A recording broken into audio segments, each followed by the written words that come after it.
안녕하세요. 오늘 딥다이브는 문학사상 가장 풀리지 않는 미스테리 중 하나죠. 에드거 앨런 포의 마지막 날들, 그리고 그 죽음 속으로 한번 깊이 들어가 보겠습니다. 네, 안녕하세요. 오늘 다룰 자료가 바로 이 미스테리를 둘러싼 여러 사실들, 또 가설들, 그리고 상당히 좀 오염된 기록들까지 심층적으로 분석한 보고서인데요. 네, 맞아요. 그래서 저희 임무는 이 복잡하게 얽힌 정보들 속에서 좀 핵심을 건져내 보고요. 거의 175년간 쌓인 안개 같은 걸 좀 걷어내면서 과연 어떤 그림이 가장 설득력 있는지 알아보는 겁니다. 그렇죠. 한번 제대로 파헤쳐봐야죠. 자, 그럼 바로 시작해 볼까요? 우선 이건 논란의 여지가 없는 딱 확인된 사실부터 짚어보죠. 1849년 9월 27일 포가 리치먼드를 떠났습니다. 네. 그런데 한 엿새 뒤쯤 10월 3일에 볼티모어의 한 선술집 근처에서 발견돼요. 근데 그 장소가 당시 투표소로 쓰이던 곳 바로 근처였다고 하죠. 네, 거너스 홀이라고. 아, 맞아요. 근데 발견됐을 때 상태가 굉장히 심각한 정신착란 상태였고, 더 이상한 건 자기 몸에 전혀 맞지도 않는 그런 허름한 옷을 입고 있었다는 거예요. 그 옷이 정말 미스테리죠. 그렇죠. 그래서 병원으로 옮겨졌는데 결국 의식을 되찾지 못하고 나흘 뒤에 사망합니다. 공식적인 사인은 뇌염 아니면 뇌울혈 이렇게 기록되어 있는데 근데 그게 당시에는 좀 뭐랄까, 알코올 중독 같은 좀 불명예스러운 사인을 가리려고 둘러대는 그런 완곡한 표현이었을 가능성이 높다는 거죠. 아, 그렇군요. 그리고 결정적으로 리치먼드를 떠나서 볼티모어에서 발견되기까지 그 약 닷새 동안의 행적이 그냥 완전히 사라져버렸어요. 기록이 없어요. 네, 여기서 정말 중요한 지점은 단순히 증거가 부족하다, 이게 문제가 아니고요. 이 초기 기록 자체가 정말 신뢰하기 어려운 인물들에 의해서 심각하게 왜곡되었다는 점입니다. 아, 기록 자체가요? 네.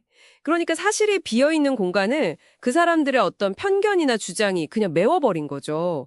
예를 들면 포일레 처음 발견한 사람 중 한 명이 조셉 스노드그레스라는 박사인데 이 사람이 아주 열렬한 금주운동가였어요. 아하. 그러니까 포 상태를 보자마자 그냥 이건 만취다. 이렇게 딱 단정을 짓고 알코올 중독 때문에 죽었다. 이 설을 퍼뜨리는데 아주 앞장섰던 거죠. 자기 신념에 맞춰서 해석해버린 거네요. 그렇죠. 심지어 다른 목격자가 보낸 편지 내용을 자기 주장에 유리하게 이렇게 조작했다. 이런 증거까지 나왔어요. 아, 심각하네요. 네, 그리고 포에를 마지막으로 돌봤던 존 모런 박사. 이 사람 증언도 시간이 지나면서 계속 내용이 바뀌어요. 일관성이 없고. 그래서 이것도 그대로 믿기는 좀 어렵습니다. 그렇군요. 아니, 초기 기록부터 이렇게 믿기 어려우면 그럼 어떤 가설이 맞는지 판단하는 것 자체가 정말 어려운 일이겠네요. 네, 정말 그렇죠. 그럼에도 불구하고 가장 좀 주목받는 가설들은 어떤 게 있을까요? 보고서에서도 좀 비중 있게 다루는 첫 번째 가설이 쿠핑이던데요. 네, 맞아요. 쿠핑. 이게 당시 볼티모어 선거판이 워낙 부패해서 거기서 벌어지던 아주 끔찍한 행위입니다. 구체적으로 어떤 거죠? 그러니까 사람들을 막 납치해요. 그래서 약물이나 술을 강제로 먹이고 변장을 시킨 다음에 여러 투표소를 돌면서 계속 반복해서 투표하게 만드는 거예요. 세상에. 네. 근데 포가 발견된 장소가 딱 투표소 근처였잖아요. 그리고 그 이상한 옷차림, 정신착란 상태, 이게 쿠핑의 정황하고 상당히 잘 맞아 떨어지는 거죠. 와, 듣고 보니 정말 그럴듯한데요. 하지만 이걸 딱 직접적인 산일이라고 단정하기엔 좀 무리가 있다는 말씀이시죠? 네, 맞습니다. 왜냐면 포가 이 쿠핑 조직에 직접적으로 연루되었다. 이걸 입증할 만한 그 당시에 명확한 증거는 없어요. 아하. 그래서 요즘에는 쿠핑 자체가 직접적인 살인이었다기보다는 이미 포가 건강이 좀 안 좋았을 가능성이 높거든요.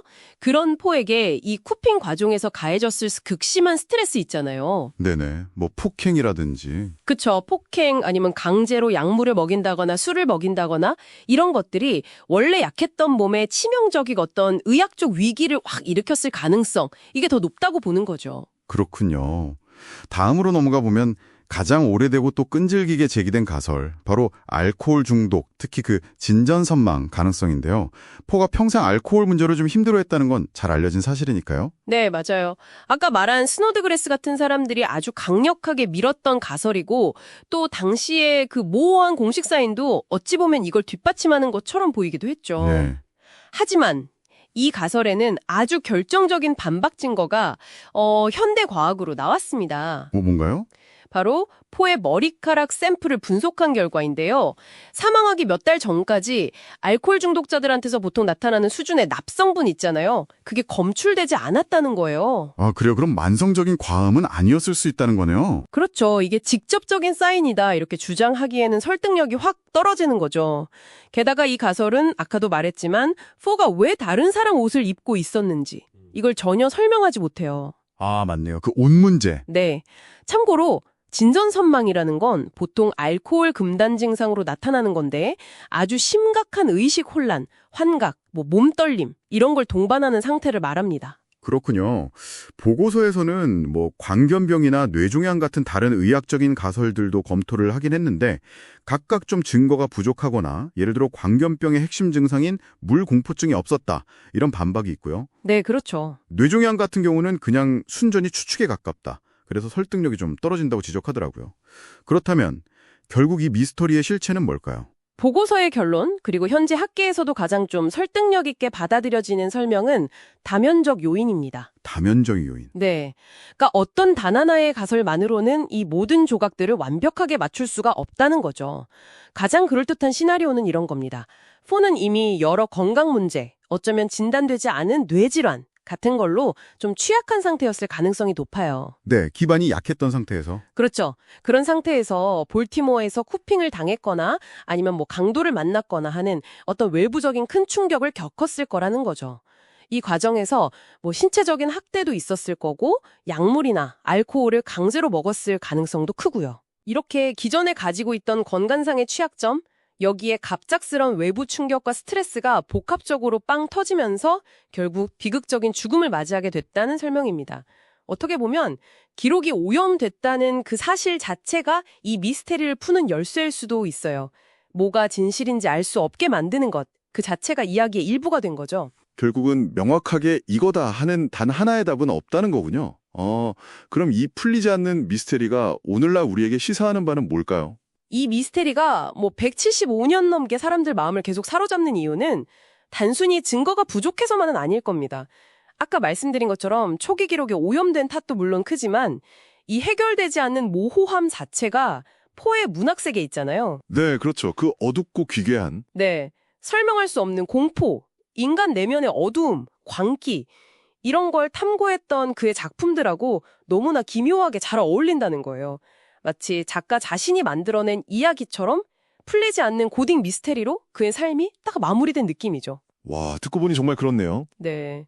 어쩌면 이 미스테리는 우리가 막 풀어야 할 숙제가 아니라 에드거 앨런 포라는 그 복잡한 인물을 이해하는 데 필요한 마지막 퍼즐 조각, 그냥 그 자체일지도 모릅니다. 흥미로운 관점이네요. 정말 마지막으로 여러분께 이런 질문을 던져보면서 마무리할까 합니다. 어쩌면 포가 우리에게 남긴 가장 위대한 미스테리는 그가 어떻게 죽었는가 하는 그 사실 자체보다도 설명할 수 없는 것에 그토록 매료되었던 한 인간의 마지막을 둘러싼 이 짙은 불확실성에 우리가 왜 이렇게 오랫동안 마음을 빼앗기고 있는지 바로 그 점이 아닐까요? 다음 딥다이브까지 한번 곱씹어볼 질문인 것 같습니다.